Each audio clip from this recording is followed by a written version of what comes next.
And there is something unique about, and I think when people listen to this conversation, I think we must also reflect about there's something unique about doing it in a, for want of a better description, a fairly far-flung rural community, yes? I think the dynamics means that people stay, you get to be known. This is not a place where we have turnover of the human population. It's not like a London or a Sydney or a Munich or whatever else. We're a tiny residential recovery community living in the biggest town in the county, and the biggest town in the county, its population without its students is still only 14 or 15,000 people. Yes. The whole county itself, which takes 2.5 hours to drive to. I know places like Australia have got much bigger areas, but even so, it's a county that takes 2.5 hours to drive across and in several directions, and its population itself is only 100,000, at best, maybe 90,000. So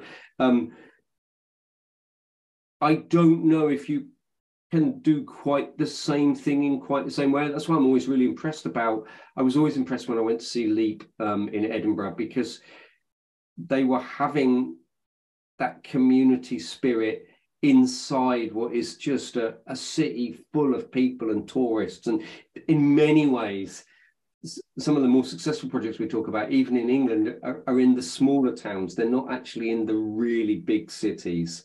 Yes. Yes, that's an interesting point. Yes, absolutely.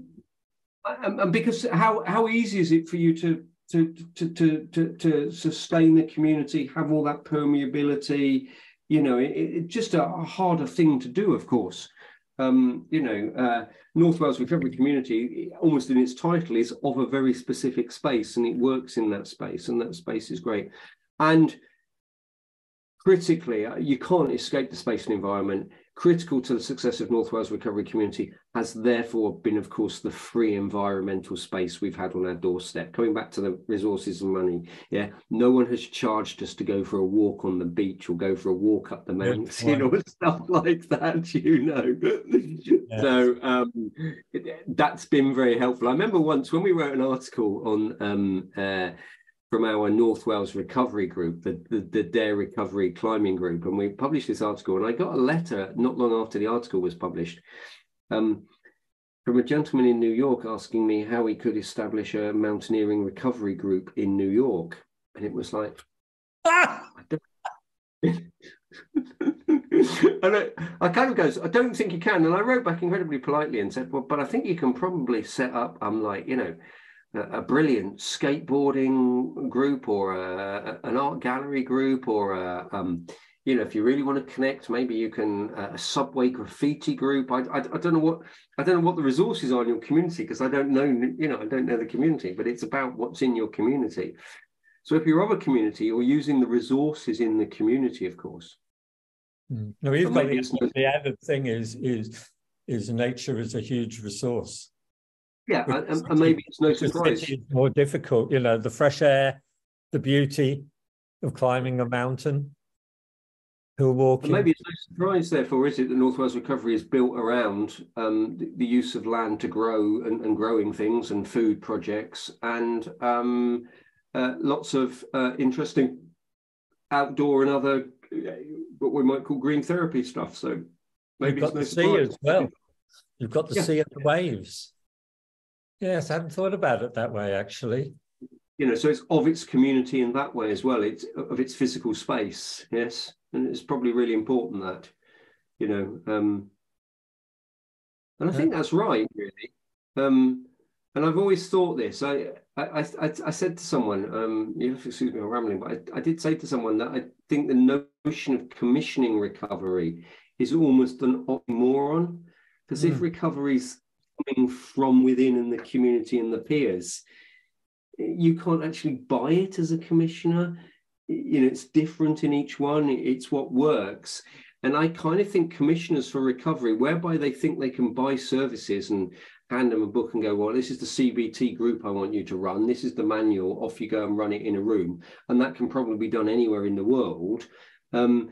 probably in terms of recovery, the best commissioners can do, and this is incredibly difficult for them, is to hand over the resource and support the environment for the recovery community to grow, but they can't determine what that is, if that makes sense. It has to. No, absolutely. No, no, absolutely. It makes sense. I was just thinking in terms of sport. You know, if someone comes on and says, we're going to fund you, but you will need to have basketball, and all your guys are 5'6", and they're going to go out and have to play people height 6'6", then you're going to go nowhere. I mean, yes, it has to come from a group of people who said, this is what we want and this is what we can do, rather than someone else come along and say. Take that statement further. One assumes that if you're going to have a sport recovery group in certain parts of Canada, one of the places you might want to do is have an ice hockey group. Well, yes. You're not having too many ice hockey recovery groups in the UK. You might have one in somewhere like Nottingham that might have a professional ice hockey team, but you're not having them anywhere else. Do you know what I mean? It's like, of course, that's I think people miss that they miss that point, and it's a combination of the two things. It's what you've got locally, but that in itself is still not enough. It's then about having 2 or 3 people within that recovery community who want to actually do that activity. Just because you might have a recovery community building, and it might come back to your point, next to a basketball course. Well, if no one's actually interested in going on that basketball court, you don't want to go and make them get on that basketball court. If they're really interested in playing football and football's half a mile down the road, well, you go half a mile down the road because you still need their way to play. Provide a bus or whatever.